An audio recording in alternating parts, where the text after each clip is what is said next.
다 같이 박수 한번 치고 하나님 앞에 나가도록 하겠습니다. 네, 한 주간 잘 지내셨습니까? 오늘은 또 특별히 부활주일입니다. 지난 한 주간, 고난 주간 많은 생각 가운데 지내실 줄 아는데 오늘만큼이라도 하나님 아버지 예수님이 나에게서 가장 귀한 이름이라고 고백하는 시간이 되었으면 좋겠습니다. 같이 찬양하겠습니다.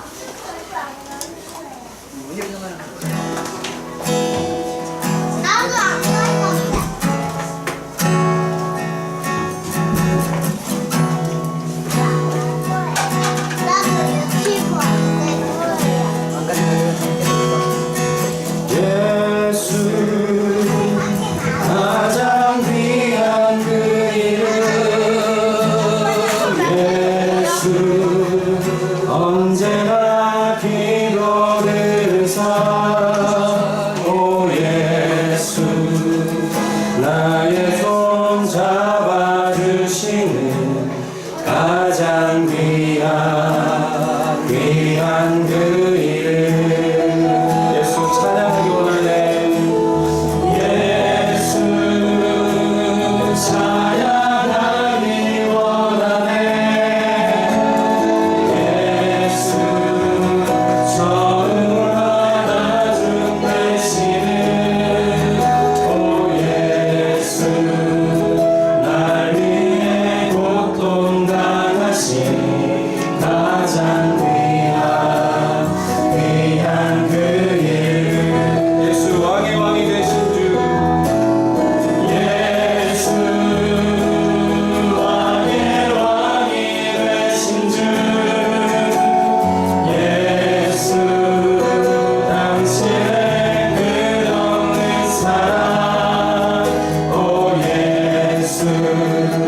목소리 높여 찬양해 가장 귀한 그 2절 앞으로 찬양하겠습니다. 예수 찬양하기 원하네 예수 찬양하기 원하네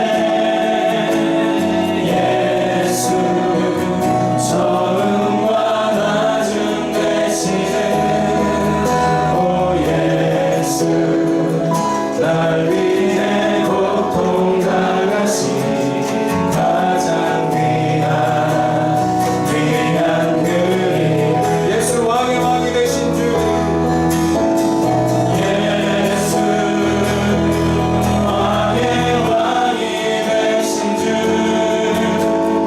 예수 당신의 끝없는 사랑 오 예수 목소리 높여 찬양해 가장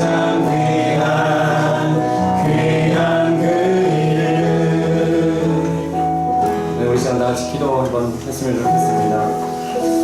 네, 오늘만큼은 정말 하나님만 높여 찬양하는 시간이 되었으면 좋겠습니다.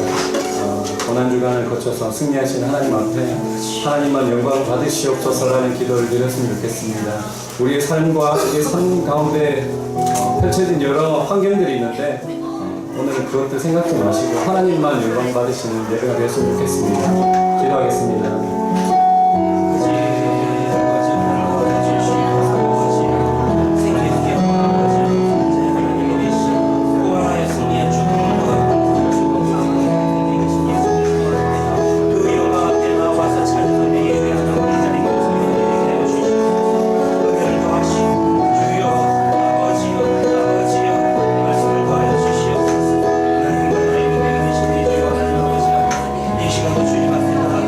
주여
지위를 내려놓고 내가 가진 모든 것들을 내려놓고 온전히 나 자신으로 하나님 앞에 나가는 시간이 되었으면 좋겠습니다. 다 같이 기도하겠습니다.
아멘. 아멘이십니까?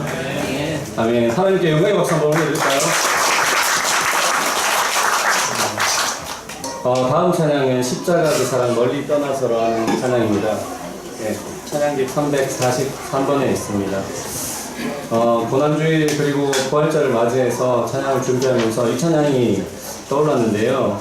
찬양 첫 가사에 십자가 그 사랑 멀리 떠나서라는 가사가 있습니다. 지난주에 목사님이 이제 오늘 예배를 준비하면서 올린 글 가운데 여러 가지 소리에 대해서 목사님이 올리셨어요. 그 가운데 예수님께서 가장 힘들었을 소리, 침묵의 소리가 아닌가 싶습니다. 제자들의 침묵의 소리. 근데 침묵이라는 건 원래 소리가 안 들리잖아요. 근데 역설적으로 그 침묵의 소리라는 것이 예수님 마음을 가장 아프게 한 것이 아닌가 그런 생각을 해봤습니다. 아빠 나 배고파. 먼저. 그래서 저를 되돌아봤죠. 저를 되돌아보니 제자들과 별반 다르지 않았습니다. 여러분도 마찬가지이시죠? 여기 계신 여러분들도 아마 마찬가지일 거라고 생각합니다. 우리가 제자의 삶을 따라가고 있고 그 삶을 추구하고 있지만 우리 삶 곳곳에 침묵의 소리로 일관하는 경우가 많은 것 같습니다. 어찌 보면 예수님을 조롱하고 예수님을 믿지 않는 자들은 예수님 당연하게 생각하실 수 있지만 예수님을 따른다고 하는 자들이 침묵의 소리로 일관하는 것, 또 때로는 비난하고 하는 것이 우리 일상이 아닌가 싶습니다. 그래서 이 찬양하면서 근데 참 감사한 건 뭐냐면 그럼에도 불구하고 그럼에도 불구하고 하나님 우리를 사랑하신다라는 것을 제가 알고 있는 것입니다. 다 같이 찬양하겠습니다.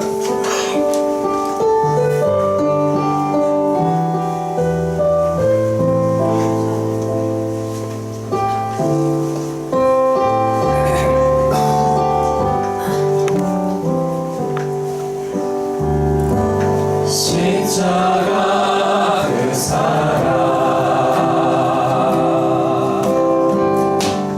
멀리 떠나서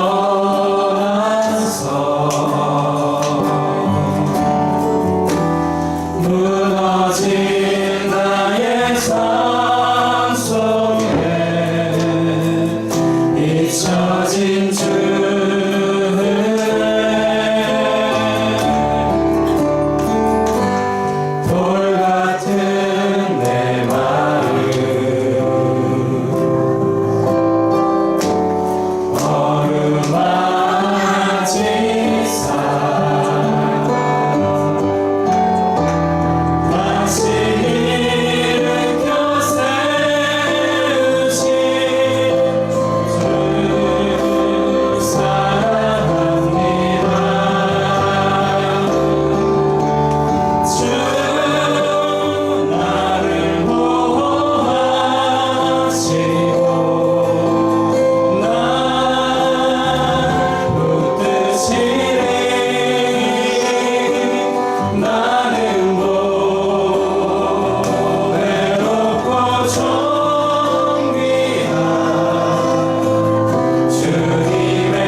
이르시되 나는 부활이요 생명이니 나를 믿는 자는 죽어도 살겠고 무릇 살아서 나를 믿는 자는 영원히 죽지 아니하리라. 이것을 네가 믿느냐? 이르되 주여 그러하외다. 주는 그리스도시요 세상에 오시는 하나님의 아들이신 줄 내가 믿나이다. 아멘. 우리 다 같이 일어나셔서 왕이신 나의 하나님을 복하며 찬양하도록 하겠습니다.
우리의 믿는 바 신앙을 고백하도록 하겠습니다. 전능하사 천지를 만드신 하나님 아버지를 내가 믿사오며 그 외아들 우리 주 예수 그리스도를 믿사오니 이는 성령으로 인타하사 동정녀 마리아에게 나시고 본디오 빌라도에게 고난을 받으사 십자가에 못 박혀 죽으시고 장사한 지 사흘 만에 죽은 자 가운데서 다시 살아나시며 하늘에 오르사 전능하신 하나님 우편에 앉아 계시다가 저리로서 산자와 죽은 자를 심판하러 오시리라. 성령을 믿사오며 거룩한 공예와 성도가 서로 교통하는 것과 죄를 사하여 주시는 것과 몸이 다시 사는 것과 영원히 사는 것을 믿사옵나이다. 아멘. 이 자리에 앉으셔서 찬송가 164장 예수 부활했으니. 할렐루야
시간에는 최흥렬 집사님께서 기도하시겠습니다.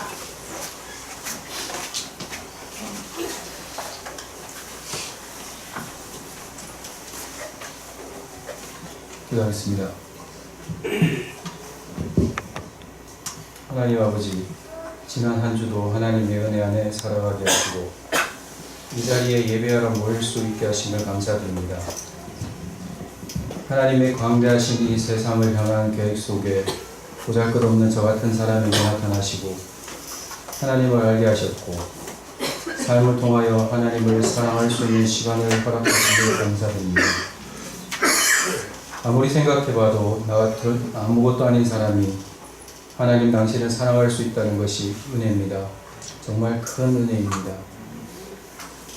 여전히 부족하고 형제에 대해서 비난하는 악한 마음을 가진 저지만 하나님의 사랑을 알게 하시고 회개할 기회를 허락하게 하시고 나의 못난 모습을 기꺼이 받으시고 고치시는 하나님의 은혜를 주시어 너무나 감사합니다. 형제의 변하지 않는 모습을 보기 전에 나의 완고함을 알게 하시고 이해할 수 없다고 투덜거리기 전에 심지어 나를 이해하신 하나님을 알게 하여 주시옵소서. 아멘. 그저 나를 아시고 구원하신 앞뒤재지지 않으시는 하나님의 사랑을 통해서 형제들을 사랑하게 하여 주시옵소서. 고치시고 만져주시고 회복하여 주시옵소서. 새로운 교회 건물에 대한 기쁜 기다림을 주셔서 너무나 감사합니다. 아멘. 우리 교회를 세우신 하나님의 뜻을 알게 하여 주시옵고 겉으로 보기에도 아름다우면서도 안으로는 하나님을 향한 열정이 넘치는 교회로 세워주시옵소서. 교회 안에서 서로가 서로를 위로하고 따뜻한 마음이 필요할 때는 가장 먼저 생각날 수 있는 곳이 우리 교회가 될 수 있도록 하여 주시옵소서. 아멘. 아멘. 시간의 주인이신 하나님, 지금이라는 시간을 하나님과 동행하며 예배하게 하시고 알 수 없는 우리 미래를 하나님께 맡기고 고단했던 우리 과거를 통하여서 하나님께서 동행하셨던 놀라운 일들을 돌아보며 살 수 있도록 하여 주시옵소서. 아멘. 사랑합니다. 예배하게 하심을 감사드립니다. 예수님 이름으로 기도드렸습니다. 아멘.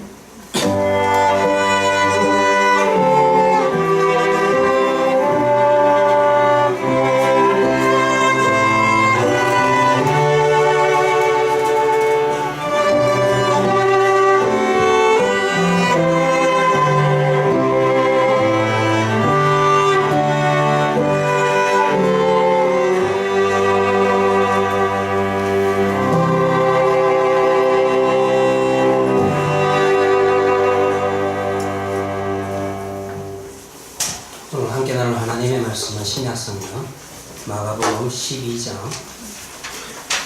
18절 말씀부터 27절 말씀입니다. 제가 갖고 있는 성경으로 신약성경 76면이 되겠습니다. 신약성경 마가복음 12장 18절 말씀부터 27절 말씀까지 공독해 드리도록 하겠습니다. 부활이 없다 하는 사두개인들이 예수께 와서 물어 이르되 선생님이여 모세가 우리에게 써주기를 어떤 사람의 형이 자식이 없이 아내를 두고 죽으면 그 동생이 그 아내를 취하여 형을 위하여 상속죄를 세울지니라 하였나이다. 칠형제가 있었는데 마지가 아내를 취하였다가 상속자가 없이 죽고 둘째도 그 여자를 취하였다가 상속자가 없이 죽고 셋째도 그렇게 하여 일곱이 다 상속자가 없었고 최후의 여자도 죽었나이다. 일곱 사람이 다 그를 아내로 취하였으니 부활 때 곧 그들이 살아날 때 그 중에 누구의 아내가 되리이까? 예수께서 이르시되 너희가 성경도 하나님의 능력도 알지 못함으로 오해함이 아니냐. 사람이 죽은 자 가운데서 살아날 때에는 장가도 아니가고 시집도 아니가고 하늘에 있는 천사들과 같으니라. 죽은 자가 살아난다는 것을 말할진대 너희가 모세의 책 중 가시나무 떨기에 관한 글에 하나님께서 모세에게 이르시되 나는 아브라함의 하나님이요 이삭의 하나님이요 야곱의 하나님이로다 하신 말씀을 읽어보지 못하였느냐? 하나님은 죽은 자의 하나님이 아니요 산 자의 하나님이시라. 너희가 크게 오해하였도다 하시니라. 아멘. 이 시간에는 우리 예배 때마다 학교로서 봉사하는 우리 헤아링 스트림 팀이 부활절 찬양을 하나님께 돌리도록 하겠습니다.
하시지만 사실 전공자는 한 분밖에 안 계시는데 어째 이리 잘할까?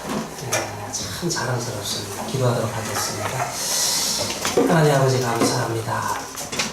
보아주시고 생명이 되시는 예수 그리스도 앞에 이 시간 또 한번 당신의 사랑 앞에 그 영광 앞에 그 임재 앞에 우리 성도들이 모여서 예배드립니다. 찬양합니다. 기도합니다. 하나님 은혜를 더하여 주시고 말씀이신 하나님을 만나는 시간들이 되게 하여 주시옵시고 하나님의 영광 속으로 깊이 들어갈 수 있는 하나님 부활하여서 살아계시는 예수 그리스도를 이 시간도 만나는 시간이 되게 하여 주시옵소서.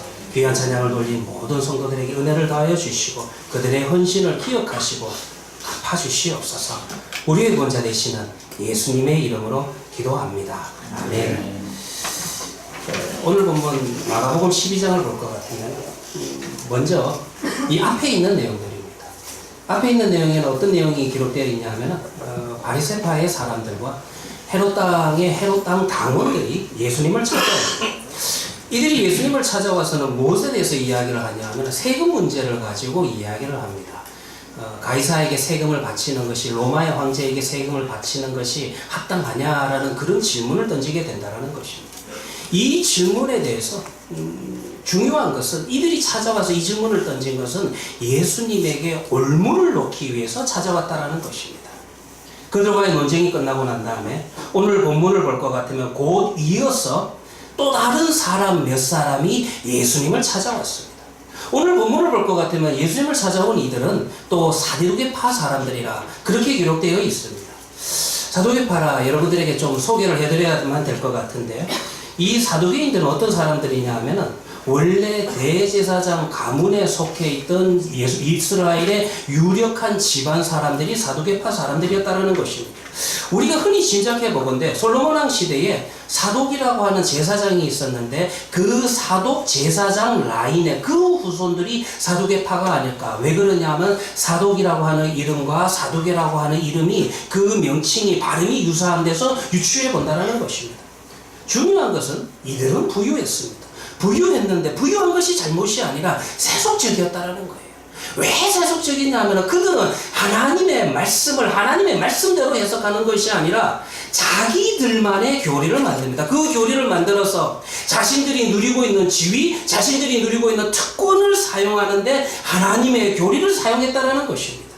그래서 다른 성경은 필요가 없어요.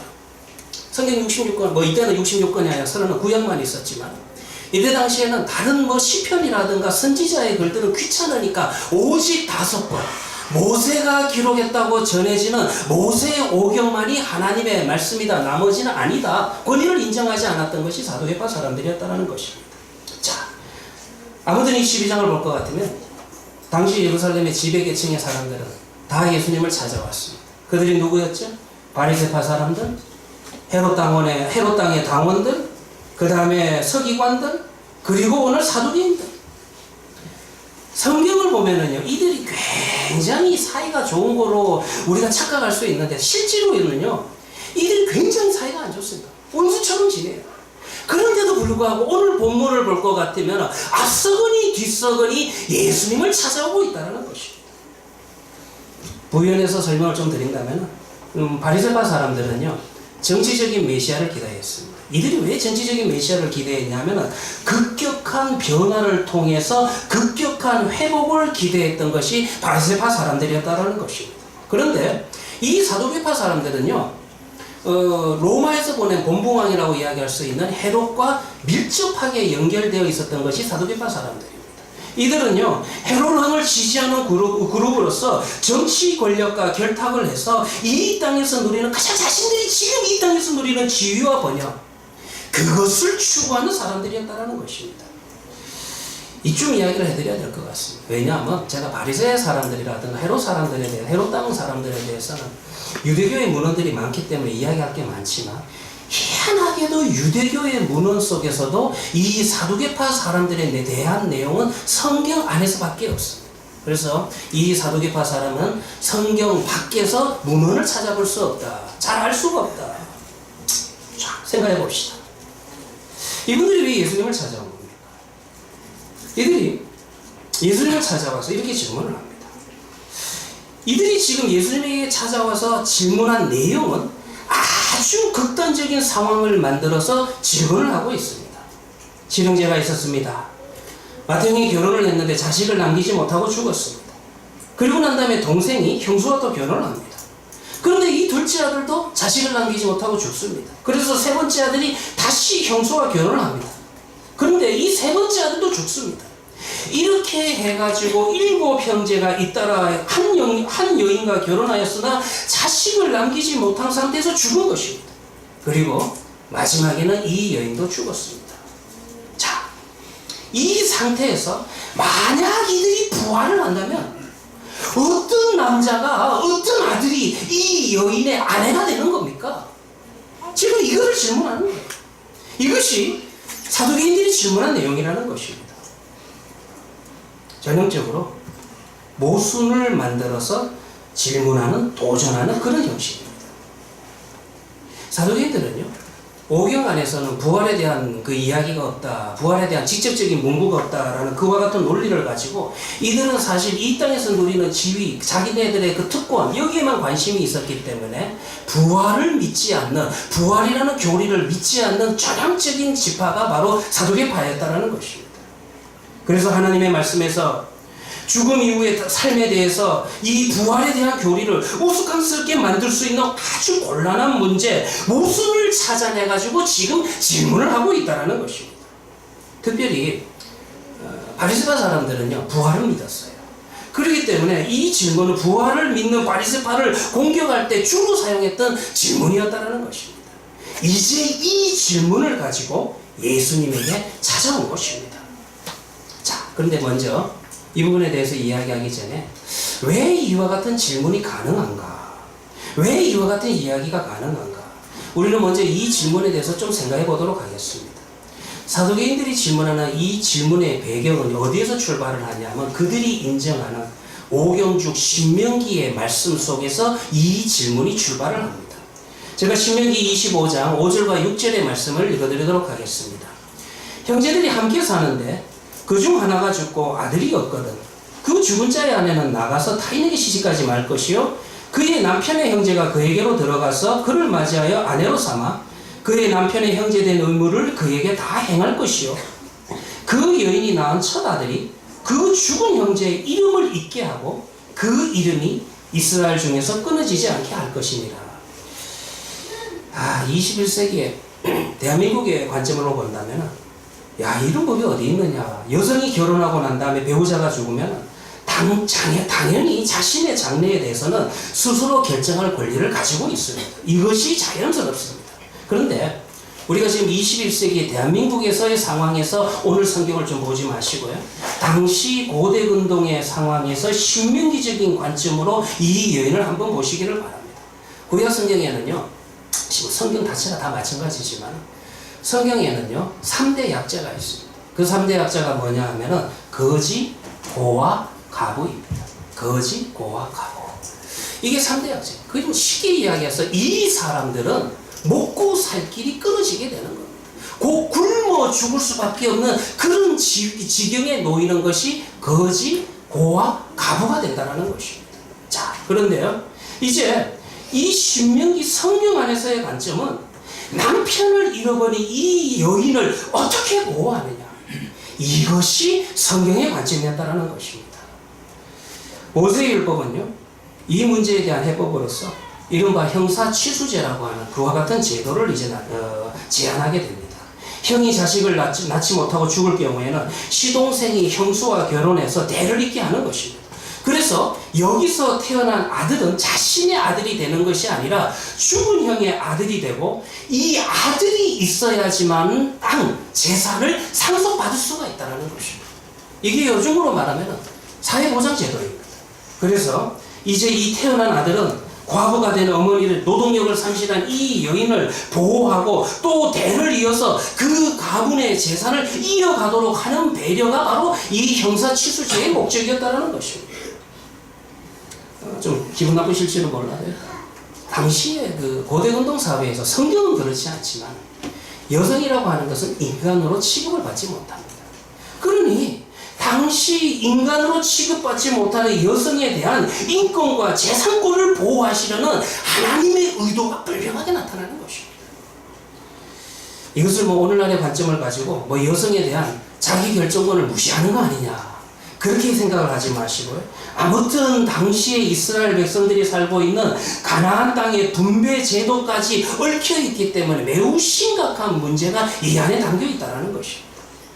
어쨌든요, 사도계인들은요, 신명기에서 나오는 이 형사 치수 제도, 이 제도와 부활 문제를 연결해 가지고 예수님께 아주 절묘한 질문을 하고 있는 것입니다. 이 질문에 대해서 예수님께서 어떻게 대답을 하셨습니까? 읽었지만 24절의 말씀을 볼 것 같으면 너희가 성경도 하나님의 능력도 알지 못한다. 19절에 보면은요, 사두개인들이 이 하나님의 말씀을 대하는 자세를 볼 수가 있어요. 이들이 오경은 믿는다고 했지만 사실 오경에 대해서도 뭐라고 표현을 하냐면은 모세가 쓴 글이라 그렇게 표현을 했죠. 그런데 그들의 표현에 대해서 예수님은 오늘 24절을 볼 것 같으면은 이 글이 성경이라, 하나님의 능력이라 정정해서 이야기하는 것을 볼 수가 있다는 것입니다. 오경은요, 모세를 통해서 기록됐지만은 모세의 글이 아니라 하나님의 말씀은 능력이라는 것입니다. 그런데 예수님께서 그들을 향해서 너희가 성경도 하나님의 능력도 알지 못한다. 이 상황을 좀 곰곰이 생각해 보시기를 바랍니다. 사도계인들이요, 자신들이 만든 교리죠. 사실은 성경에서 나온 교리가 아니에요. 자신들이 만든 교리 속에서 부활을 믿지 않는다라고 이미 말씀을 드렸습니다. 그런데 이 질문을 잘 보세요. 지금 이들이 예수님에게 나와서 하는 질문을 보면은 그들은 부활을 전제하고 믿는 척 합니다. 그래서 이 죽은 자가 한 자리에서 만날 때의 그 곤란함을 지적을 하고 있다는 것입니다. 이 질문을 볼 것 같으면 그들은 부활을 가정하고 질문을 했고 믿는 척 했지만 실질적으로는 어떻습니까? 그들은 뭐를 목표로 하고 있냐면 부활은 없어. 이것을 목표로 하고 예수님에게 지금 질문하고 있다는 것입니다. 자신이 믿는 바와 자신의 질문이 모순이에요. 이 질문 자체가 참으로 모순이지 않습니까? 그러니까 이와 같은 모순에 대해서 예수님은 너희가 성경도 모르고 하나님의 능력은 더 몰라? 그렇게 하시는 거예요. 사도계인들은요, 제사장의 후예로서 귀족계층이고, 그러니 나름대로 성경, 하나님의 말씀을 잘한다고 뻑이던 사람 아니었어요? 그런데 예수님의 첫마디, 예수님의 대답은 그들의 자존심을 팍 죽이는 그런 대답을 하고 있는 것입니다. 그런데요, 이 성경 속에서 좀 더 중요한 내용들을 살펴봅시다. 이어지는 예수님의 말씀을 볼 것 같으면 부활 이후에 인간의 상태에 대해서 매우 중요한 증언을 해주고 있습니다. 잘 보셔야 됩니다. 25절을 볼 것 같으면 다시 한번 읽어드릴게요. 사람이 죽은 자 가운데서 살아날 때에는 장가도 아니가고 시집도 아니가고 하늘에 있는 천사와 같을 것이다. 천사와 같을 것이다. 물론 우리는 천사보다 더 고귀한 존재입니다. 그러나 이 내용은 나중에 이야기하기로 하고요. 여러 가지 의미를 찾을 수가 있겠지만 예수님에 따르면 사람은 부활한 이후에는 결혼을 하지 않습니다. 이 말에 대해서 결혼을 하지 않은 청년들은 좀 실망스럽죠? 이 말에 대해서 결혼하신 분들 가운데서 지금 얼굴에 좀 기쁨의 빛을 보이시는 분이 있는데 지금 표정 관리 잘 하셔야 됩니다. 왜 그렇습니까? 부활한 사람들은 존재 방식 자체가 바뀌기 때문에 죽지 아니하는 천사와 같은 존재가 되는 것입니다. 예수님의 말씀이 이런 뜻이에요. 너희가 말하는 대로 부활이라는 것이 정말 있는 일이라면 결혼제도가 부활한 이후의 사람들의 상황을 구속할 수 있다는 말인가? 부활한 사람들에게는 결혼이 필요 없다. 이 예수님의 말씀 속에서 우리는 중요한 교훈을 얻습니다. 성경에서요, 결혼이라고 하는 것은 죽음을 전제로 한 제도입니다. 다시 말해서 하나님께서 죽어야 될 운명을 가진 인간이 대를 이어서 존재할 수 있도록 결혼 제도를 제정해 주셨다는 말씀이라는 것입니다. 이 결혼 제도를 통해서 언젠간 죽어야 할 인간들이 대를 이룰 수 있도록 하심으로써 인간의 후손을 이 땅에 보존해 두고 계시는 것입니다.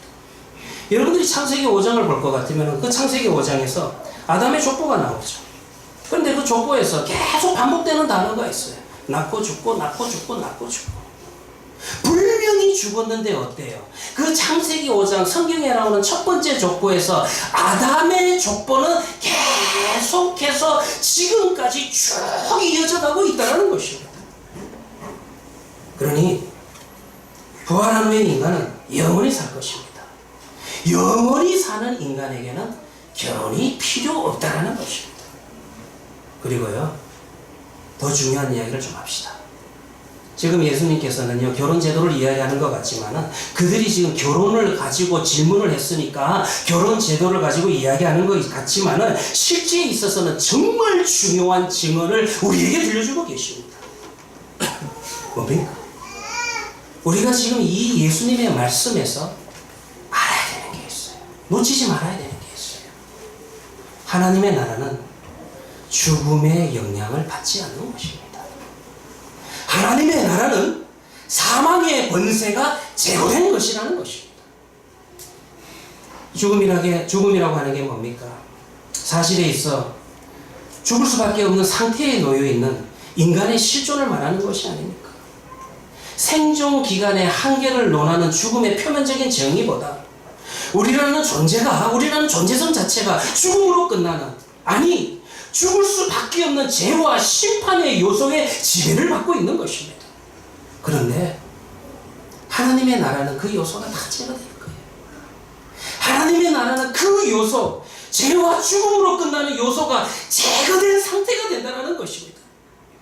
이와 같은 요소가 제거가 되니까 뭐만 남는 거예요? 그저 생명이 충만한 상태. 생명이 충만한 상태가 되는 것이 바로 하나님의 나라라는 것입니다. 27절의 말씀. 하나님은 어떤 분의 하나님이십니까? 하나님은 죽은 자의 하나님이 아니요 산 자의 하나님이라. 산 자의 하나님이라. 살아있는 자의 하나님. 하나님은 당신만 영원하신 게 아니라 그가 부르신 그의 언약 백성들, 그의 아들과 딸들 역시 영원에 존재케 하신다라는 것입니다. 이것은 죄로 인한 사망, 그 원인이 제거된 결과를 말씀하고 계시는 거예요. 자, 얼마나 중요한 이야기예요. 이쯤에서 한번 내용을 복습해 봅시다. 사도계인들은요, 그들이 믿지도 않는 부활 교리를 끌고 와가지고 믿는 척 했습니다. 그리고 정말 주님께서 주신, 하나님께서 주신, 여인을 보호하시기 위해 주신 그 귀한 제도, 형사취수제라고 하는 규례를 그것과 부활과 연결을 해가지고 곤란한 상황을 가정을 합니다. 그리고는 이 문제에 대해서 어떻게 생각하느냐고 예수님에게 질문을 하고 있습니다.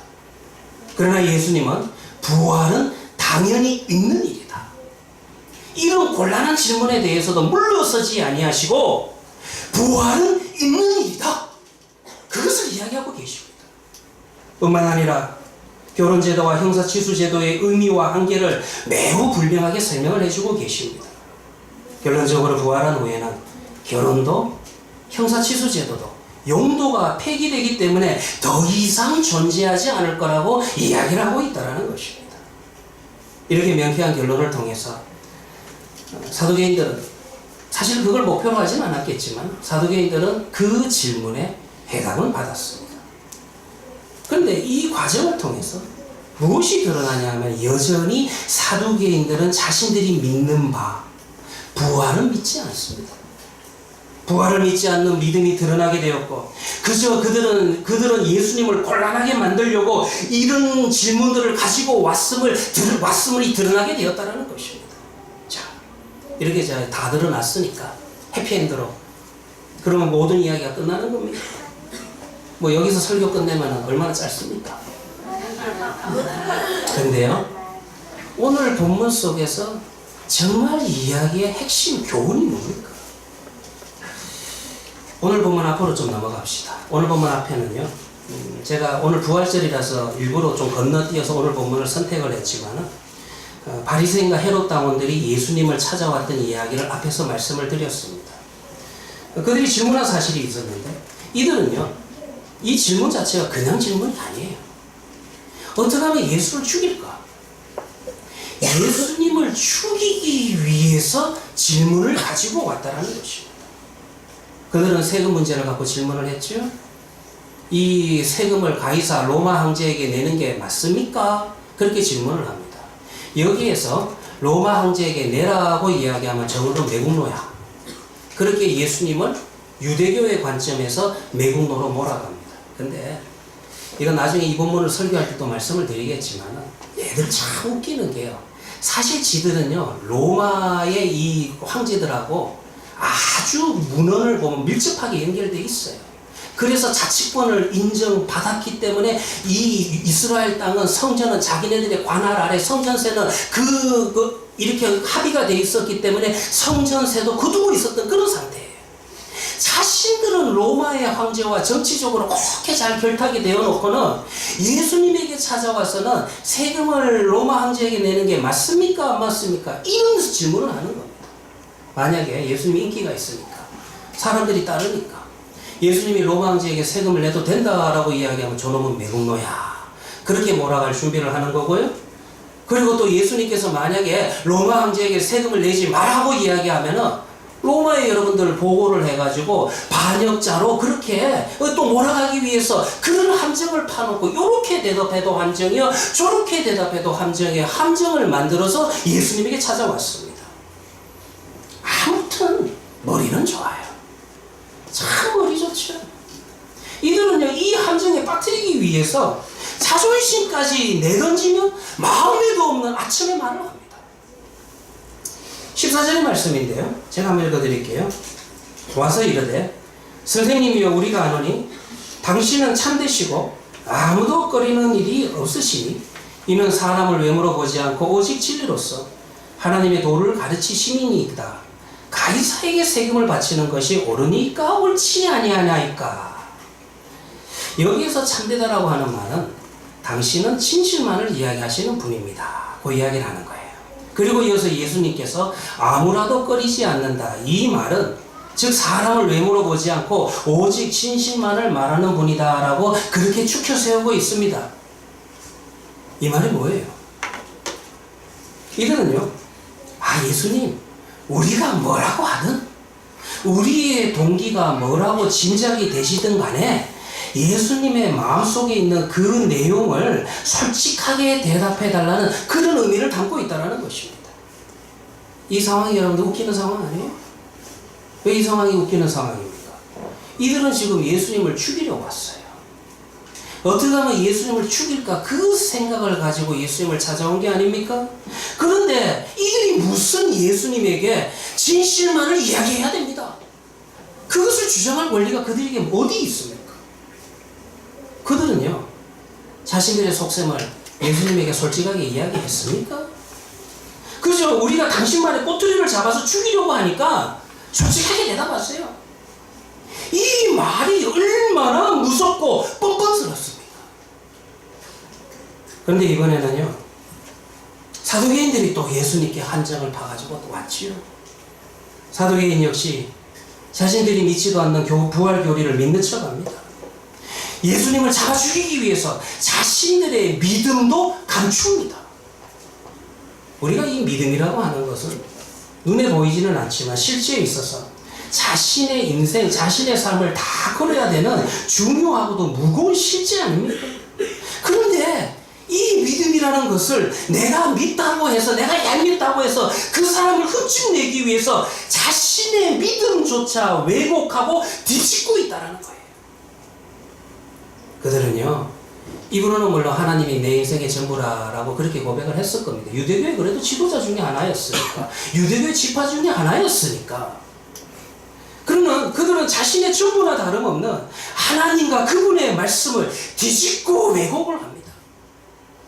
자, 증오나 살인 의지 역시 중요한 죄지만 그보다 더 무거운 것은 자신의 생명의 근거가 되시는 하나님과 그분의 말씀을 이렇게 대하는 것은 더 중요한 지입니다. 여기서 보이는 가장 큰 문제는 유대교의 지도자들이라는 사두개인들도 바리새인들도 헤롯 당원들도 다 성경도 모르고 하나님의 능력도 모르고 하나님의 말씀의 용도를 모른다는 것입니다. 형사치수제도는요, 이미 제가 앞에서도 언급해드린 것처럼 당시의 체제 안에서 살아야 됐던 자식 없는 과부, 먹고 살 길이 막혀버린 자식 없는 과부를 어떻게든 살리기 위한 제도가 형사치수제도였습니다. 이는 분명히 하나님의 사랑 때문에, 국률 때문에 나타난 것입니다. 사람을 살리기 위한 것이고, 그러므로 우리는 이와 같은 제도와 규례를 보면서 인간을 불쌍히 여기시고 이렇게 세세한 부분까지 간섭하시려는 하나님의 사랑을 볼 수 있어야만 된다는 것입니다. 그러나 이들은요, 이 사랑의 법, 이 하나님의 말씀을 비틀어서 하나님의 사랑은 가리고 그 법으로 오히려 사람을 죽이려고 하는데 사용하고 있다는 거예요. 성경의 문제입니까? 성경에 무슨 문제가 있어요? 이것은 기록된 성경의 문제가 아니라 이것을 대하는 그 사람의 심령, 태도의 문제라는 것입니다. 사실 하나님의 사랑과 긍휼을 전제하지 않는다면 솔직히 이 성경이라고 하는 것은 우리에게 귀찮고 불필요한 것입니다. 하나님의 사랑을 모르는 자들은, 하나님의 사랑을 외면하는 자들은 언제든지 이 하나님의 말씀에 대해서 이렇게 질문을 합니다. 왜 이 말씀을 지켜야 됩니까? 왜 이 말씀대로 살아야 합니까? 성경, 즉 하나님의 율법과 계명은요, 하나님의 사랑에서 나왔습니다. 간단히 말해서 율법은 궁극적으로 인간을 위한 것, 나를 위한 것입니다. 창조주 하나님께서 인간이 당신이 만드신 이 세상을 살아가는 동안에 모든 유익하고 좋은 것들을 누리게 하시려는 의도로 주신 것이 이 말씀, 계명과 율례라는 것입니다. 우리가 잘 아는 요한복음 3장 16절 한번 생각해 볼까요?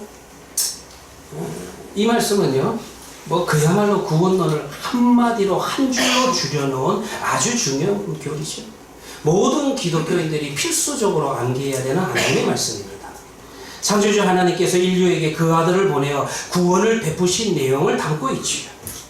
하나님이 세상을 이처럼 사랑하사 독생자를 주셨으니 이는 그를 믿는 자마다 멸망하지 않고 영생을 얻게 하려 하심이라. 이 구절은 세상을 구원하시려고 예수를 주셨으니, 독생자를 주셨으니 모두 다 구원을 얻을 수 있다, 그 사랑이에요. 그렇죠.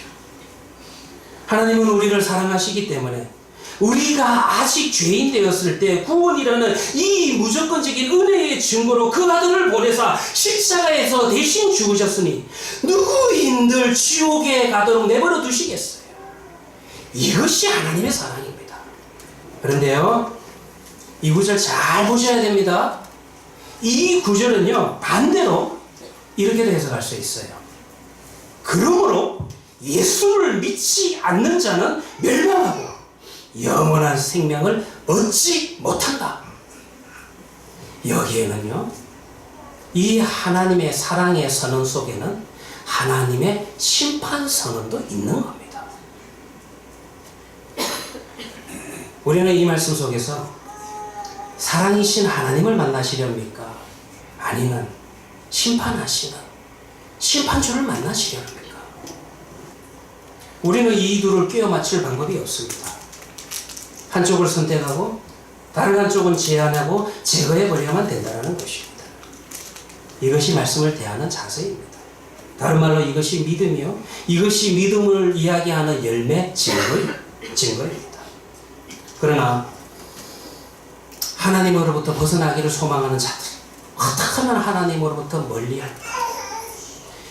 하나님으로부터 벗어나기를 원하는 사람들은 언제나 왜라고 질문을 합니다.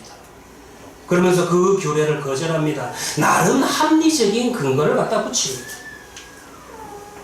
부활을 믿지도 않으면서 사도계인들이 가져온 질문이 사실에 있어서는 아주 이성적이고 합리적인 질문이었죠. 물론 여러분들 합리성을 무시하지는 마세요. 그 합리성이라는 것이 이 땅을 살아갈 때 중요한 지혜가 될 때도 있지만은 반대로 모든 것을 담아내는 것은 아닙니다. 자, 왜 그러냐 하면요. 우리 인간의 합리성이라고 하는 것은 시간과 공간의 제한을 받습니다. 그러나 하나님은 시간의 제한을 받지 아니하시는 분입니다. 시편 90장 2절을 볼까요? 산이 생기기 전, 땅과 세계도 주께서 조성하기 전, 곧 영원부터 영원까지 주는 하나님이십니다. 그런 하나님은요, 공간의 제한도 받지 아니하십니다. 여러분들이 잘 알고 있다시피 성경이 어떻게 시작을 합니까? 성경의 첫 번째 구절은 태초에 하나님이 천지를 창조하시느니라. 창세기 1장 1절에 말씀. 성경이 이 말씀으로 시작을 하죠. 제가 화요일 목요일 성경 공부 시간에 좀 가르쳐 드렸는데요. 여기에서 태초에라고 하는 것은 베레시트라고 히브리어로, 이것은 뭐 의역을 한다면 시간의 시작이라 그렇게 해석을 할 수 있습니다. 시간을 만드는 것은 우주의 천체입니다. 달과 별과 태양의 움직임을 가지고 우리는 시간을 재죠.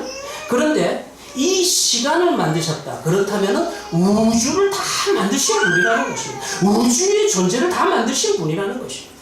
그러니까 시간도 그분의 소유, 그분의 손안에 있는 것입니다. 그런데 공간도 제한이 없어요. 왜 공간이 제한이 없냐면 태초에 하나님이 천지, 하늘과 땅만 이야기하는 것이 아니라 양극의 단어를 사용해 가지고 모든 것을 포함하는 단어입니다. 그래서 이 하나님께서 모든 것을 만드셨다, 이 공간도 제한이 없다라는 그와 같은 선언을 하고 있는 것이 천지를 창조하셨다, 그 이야기를 하는데, 여기에는요 좀 더 중요한 의미가 있습니다. 이 천지라는 단어 속에 우리 한글 성경에는 정관사가 없어요.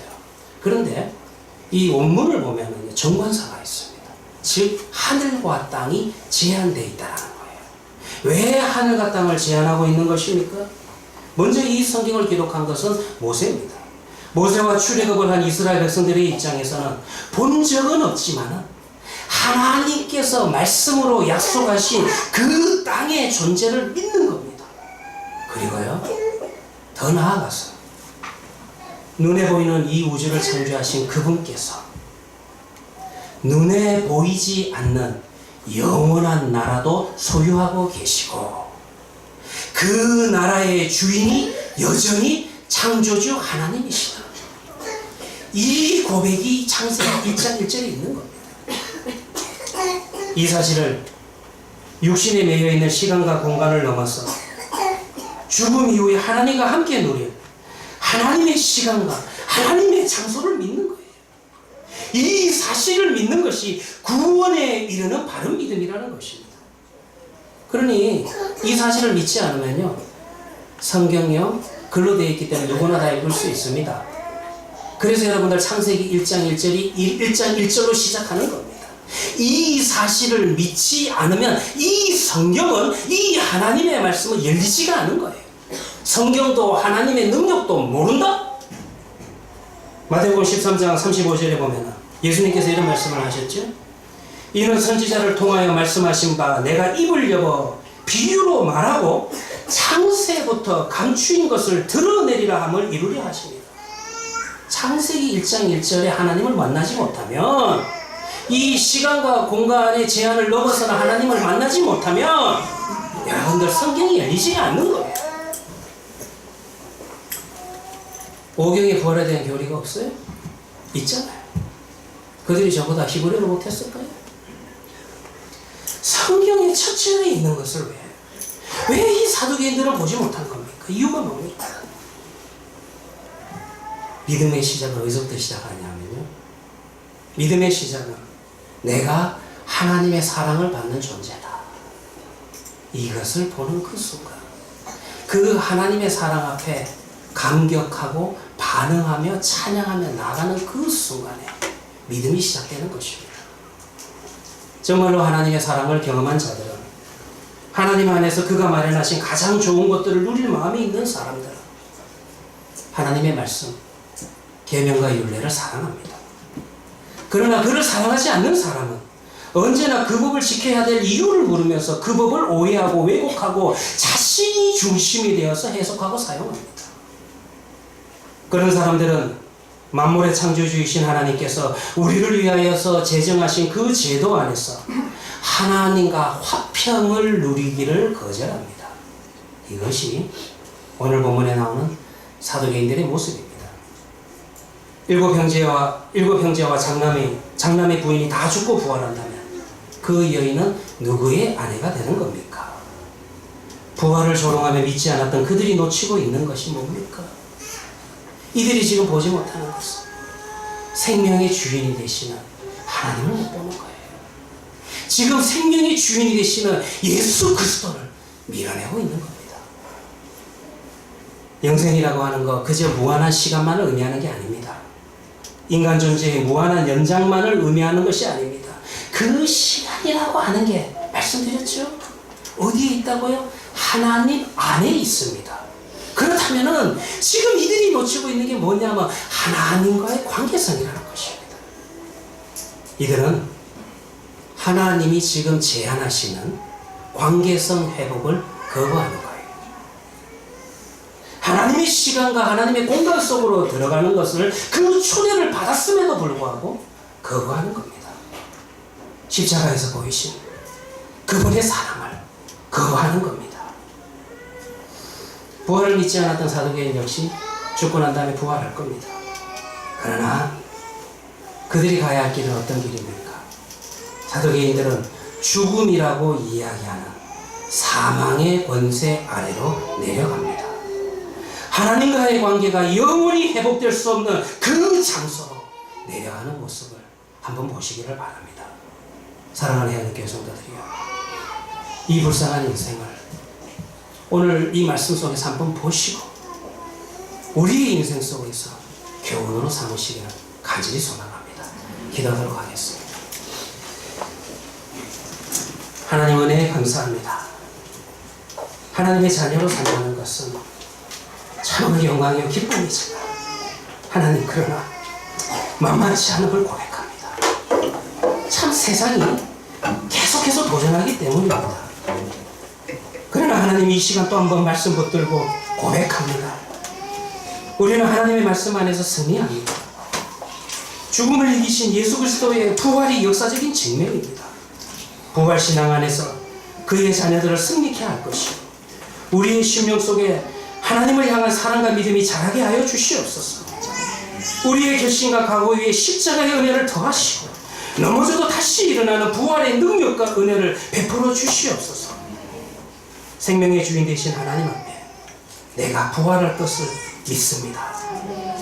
우리의 구원자 되시는 부활이요 생명이신 예수님의 이름으로 기도합니다. 아멘. 여기 찬송가 161장입니다. 찬송가 161장입니다.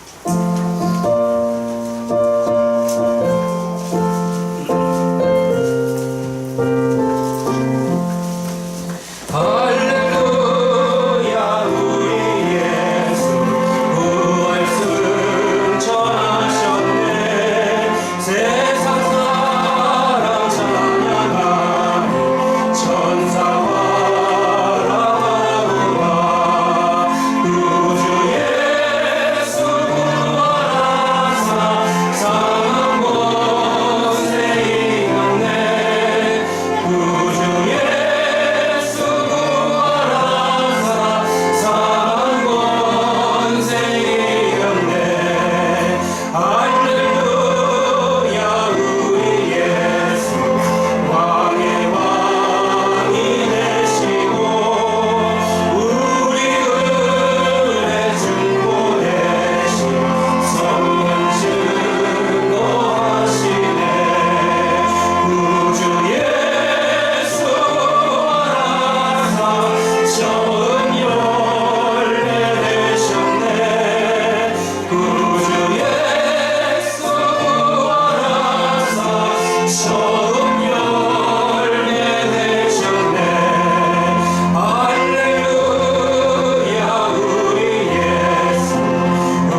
학습자와 입교자를 위해서 그냥 공포식을 하도록 하겠습니다. 먼저 학습하실 분입니다. 학습에 대해서 좀 설명을 드리도록 하겠습니다. 학습은 연령이 만 14세 이상이 되고 이른 지 6개월이 된 경과가 되면 학습인 고시를 받을 자격이 있습니다. 오늘 공부하는 성도들은 헤아린교회가 정한 과정을 모두 이루어졌습니다. 이제 이 자리에서 호명하는 성도들은 이름을 부를 때 자리에서 일어나 주시길 바랍니다. 종칭은 생략하도록 하겠습니다. 박노원님, 예하영님, 정용건님, 박미진님, 자리에서 일어나 주시기 바랍니다. 학습 서양문을 잘 듣고 믿음과 결심을 큰 소리로 대답해 주시기를 바랍니다. 우주의 모든 것을 창조하시고 홀로 주관하시는 하나님을 믿으십니까? 예수님이 우리 죄를 대속하시는 유일한 구원자 되심을 믿으십니까? 하나님의 말씀이 성경을 힘써 배우며 그대로 지키기를 노력하시겠습니까? 주의를 거룩하게 지키기 위해서 교회에 나와 예배를 드리며 힘써 기도하기를 작정하십니까? 네, 대답하시기 바랍니다. 교회 안 나오시려니까. 네, 대답 소리가 안 들리는데 대답하셨습니까? 예, 예, 고개를 또 끄덕하셨습니다. 예. 이상 박롱원님, 예하영님, 정용건님, 박미진님은 헤아린교회 학습교인이 된 것을 성부와 성자와 성령의 이름으로 공포하노라. 다같이 아멘으로 화답하시길 바랍니다. 자리에 앉아주시기 바랍니다. 학습위원은 앞으로 6개월을 성실하게 교회에 출석하면 세례 문답을 할 자격을 얻게 됩니다. 자, 이 시간에는 입교자 서약을 하도록 하겠습니다. 우리가 입교라고 하는 것은 교회의 성도들에게서 출생한 자녀로서 유아세례를 받은 성도가 연령이 만 14세 이상이 되고 인격적으로 예수 그리스도를 믿는 믿음을 예배 공동체 앞에서 고백하고 나는 이제 성찬에 참여하기를 원합니다 라고 청원하는 자에게 베푸는 예식입니다. 그리고 천주교에서 영세를 받은 성도도 참여할 수 있습니다. 오늘 공부하는 성도들은요, 헤아린교회가 정한 과정을 모두 이수하였습니다. 이제 자리에서 호명하는 성도들은 이름을 부를 때에 자리에서 일어나 주시기 바랍니다. 종칭은 생략하도록 하겠습니다. 이현경님, 신예현님, 장혜원님, 이혁진님, 역시 동일하게 서양문을 잘 듣고 믿음과 결심을 큰 소리로 대답해 주시기를 바랍니다. 유아세례를 받음으로 어릴 때부터 교인이 되고 하나님의 언약을 따라 부모의 엄중한 맹세로 구별되었던 오늘 성도들은 지금 믿음의 가족이 되어 성찬에 참여함으로써 거룩한 백성으로 구별되기를 원하고 계십니까? 네. 그대들은 하나님 앞에 주인인 줄 알며 그의 크신 사랑 앞에서 구원 얻을 것밖에 소망이 없는 자임을 고백하십니까? 네. 그대들은 주 예수 그리스도가 하나님의 아들 되신가 우리 죄를 대속하시는 유일한 구원자 되심을 믿고 의지하기를 작정하십니까? 그대들은 성령의 은혜를 따라 하나님의 말씀이 성경의 가르침과 복음을 따라 살기를 작정하십니까? 그대들은 교회의 지체가 되어 주의를 거룩하게 지키며 교회의 관할과 가르침에 순종하시기로 작정하십니까? 네. 이상 이영경님, 신예현님, 장혜원님, 이혁진님은 주님께서 피로 사신 헤아린교회 입교인이 된 것을 성부와 성자와 성령의 이름으로 공포하노라. 아멘. 앞으로서 자리에 앉아주시기를 바랍니다. 우리 입교하신 성도들은 앞으로 성찬 예식과 헤아린교회 공동의회에 공식적인 회원으로 참여하실 자격이 있습니다. 이 시간 우리 예배팀에서 준비한 선물을 증정하는 시간을 갖도록 하겠습니다. 우리 먼저 학습교인들 앞으로 나와주시기를 바랍니다. 오늘 교회에서 작은 선물과 꽃을 준비했습니다. 우리 학습교인들 앞으로 나와주시기 바랍니다. 장집사님.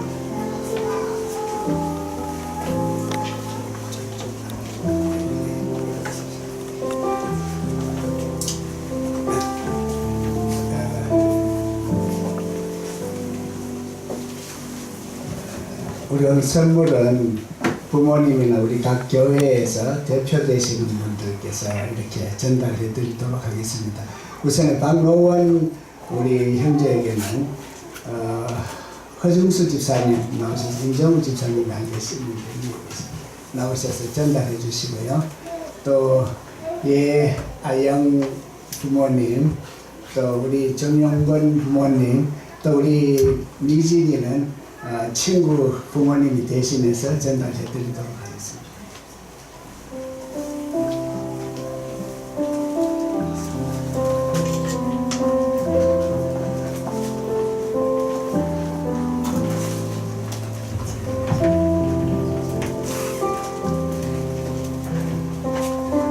이제 선물을 우리 교회에서 준비한 선물을 전달하도록 하겠습니다. 축하드립니다.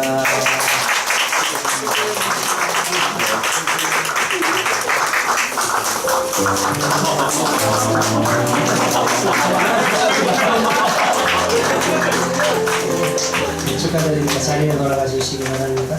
우리 입교인들 앞으로 나와 주시길 바랍니다. 이영경님, 신예연님, 장혜원님, 이혁진님 앞으로 나와 주시기 바랍니다.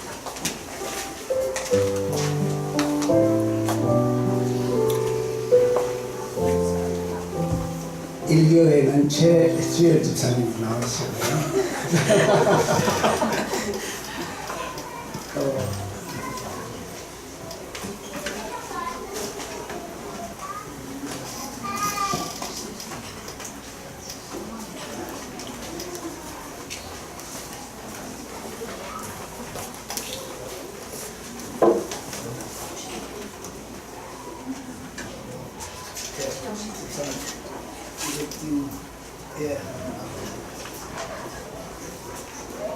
우리 선물을 주실 분들은 앞으로 나오셔서 선물을 전달하도록 하겠습니다.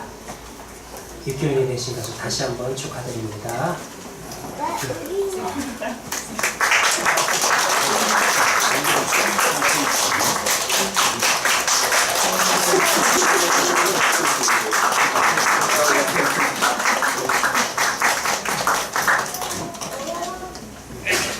엄마, 우리는 선물 안 받아.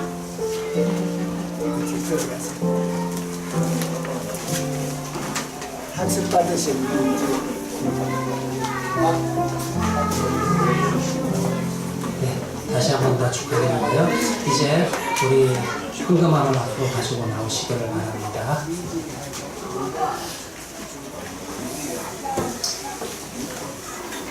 기도하도록 하겠습니다. 하나님 아버지,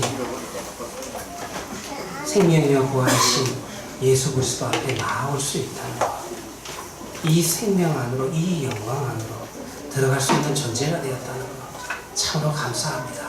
하나님 아버지, 오늘 해안교회 학습교인이 된 자들과 또 입교인이 된 자들을 기억하여 주셔서 이들의 그 입술의 고백이 이 땅을 살아가면서 일평생 동안 하나님을 향한 고백이 되게 하시고 은혜가 되게 하시고 축복이 되게 하여 주시옵소서. 이들의 삶을 이끌어 나가시는 하나님의 능력의 손을, 영안을 열어 바라볼 수 있도록 허락하여 주시옵소서. 하나님 아버지, 또 우리가 이 시간 이 자리에 나올 때에 세상의 물질을 갖고 올라왔습니다.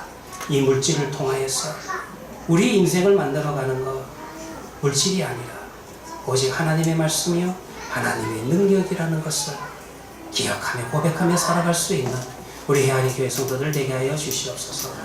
이제는 우리 주 예수 그리스도의 은혜와 무한하신 하나님의 사랑과 성령의 감화 감동하심이 부활 주일에 부활을 믿는 우리 해안의 교회 성도들과 그리고 학습 예식과 입교 예식에 참여한 모든 성도들과 그들의 가정과 그들의 모든 일터 위에 지금부터 영원까지 함께 있을지어다. 아멘.